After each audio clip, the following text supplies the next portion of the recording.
Tet Kislev. That's the 29th of Kislev, the Hilula of a great Iraqi rabbi. His name was Rabbi Yehoshua Baruch Moshe Yehezkel Z'tl, one of the great rabbis from Iraq in his day. He was born actually on the 1st of January in the English year 1890, and he passed away on the 29th of December in the year 1978. He was approximately 89 years of age at the time of passing away. He'll become the head of the Jewish court in Baghdad, respectively. Very, very great prominent position. And will be the first chief rabbi of the area of Giv'atayim, which is actually located near Petach Tikva and Tel Aviv and Ramat Gan, those areas in central Israel in itself. Let's explore some highlights of the great rabbi's life. He was born in Baghdad. And Baghdad, let's say, had the bastion of a great Torah of the Jewish communities, especially in the Asian countries in of itself at that point in time. You could arguably say he came from great rabbinic auspices. His father was Rabbi Moshe ben Yehezkel, and his mother's name was Rabbanit Tzlacha. Really, really great people in of itself. He would become a famous student and a great student of the famous Chacham Yosef Chaim, also popularly known as the Ben Ish Chai. He wrote the great Torah work in of itself. And he would learn Torah at a very, very high level. I believe when he was at a young age, he would learn through the auspices of Rabbi Reuven Yosef Balbor. Really, really great rabbi he happened to be. And afterwards, he would actually enter the famous Midrash Bet Zilka and learn in that famous Talmud Torah under Rabbi Moshe Shirabani, another great rabbi who actually related over a video about not so long ago, I believe, inside this channel. Menashe Shirabani would, I believe, have very various different great positions, including the pinnacle of the head of the Bet Zilka Midrash. He would learn under many great Talmudim, including the famous Rabbi Yehuda Fataya and Rabbi Shimon Agassi. These are two great rabbis we have also spoken about before from that golden age era in Iraq. And he would get married to Rabbanit Tova. She happened to be the daughter of Rabbi Sasson Moshe Dangor. Remember, we've spoken about the Dangor rabbinic dynasty in itself, a really famous family from Iraq. And come what the English year 1912, I think he was about 22 years of age, he was appointed as a rabbi. He received rabbinic ordination through Rabbi Abraham Hillel, and he became part, I believe, of his Bet Din.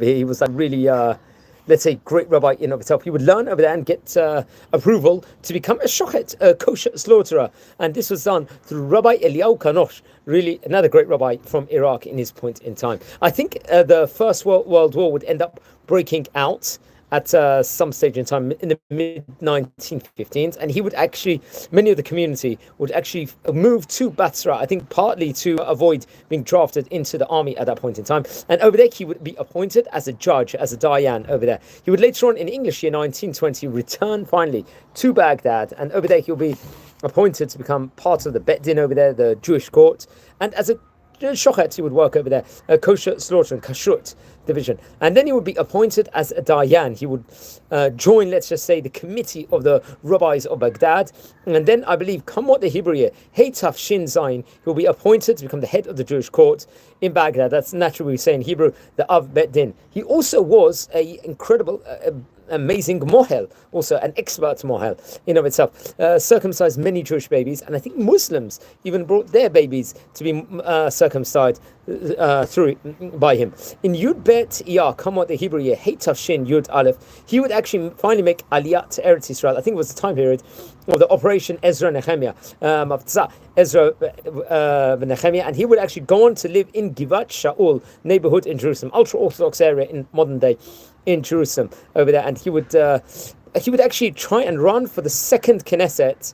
I think part of the party called the Amonei Yisrael. This was under Rabbi Eliyahu Kitov, I think, actually fronted this party in of itself. I don't think they actually passed through to the Knesset in of itself. And then afterwards, he will be appointed the chief rabbi of Giv'atayim, a very, very great prominent position in of itself. I think it was a position he would keep until the day he passed away. In Giv'atayim, he founded many great things, including a Sephardi synagogue called the Bet El over there. And I think after a period of time in of itself, I think he actually organized school over there, Torah, Jewish school system over there, and Batei Midrash called the Emet Li'akop Itpalel Chana, if I'm not mistaken. Also, Pnei Yehoshua he helped, and he will become the deputy, I believe, of the committee of the rabbis of the Iraqi community in Israel, respectively. And Chavtet Kislev, in the Hebrew year, Heitav Shin Lamatet, he passed away. He was about 88, close to 89 years of age at the time of passing. He was buried in the Nachlat Yitzchak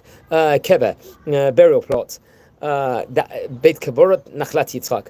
He wrote great books, including Ketzei Yamin, which was like, let's say, an encyclopedia, an alphabetic encyclopedia with regards to the great rabbis, Jewish rabbis of Babel in of itself, especially from the last generations himself. I think this was printed in Jerusalem in the Hebrew year Heitav Shin Chaf Zayin. I think this book in of itself was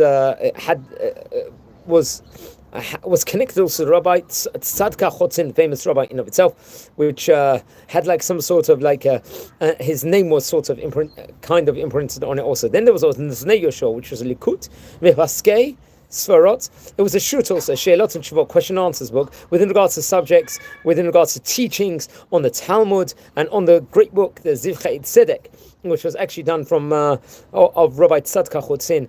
It was also based on the Torah, Nevi'im, and Ketuvim, the Tanakh, and various Ramazim. This was printed in Jerusalem in Hebrew year Heitav Shin, I think Heitav Shin Lamed Bet, if I'm not mistaken. He was one of the great rabbis of Iraq. He passed away on Chavtet Kislev, Isis Elula, the great chief rabbis of Giv'atayim, respectively, one of the students of Rabbi Yehuda Fataya, Rabbi Menashe Shirabani, and Rabbi Shimon Agassi, author of great books, and the head of Jewish court in Baghdad, respectively. Please, everyone, don't forget to light candles in his memory. Friends, everyone, please subscribe to the channel. We've covered more than 570 great chachamim of yesteryear. Please learn about the great rabbis, light candles on the date of their Hilula. We're a community here.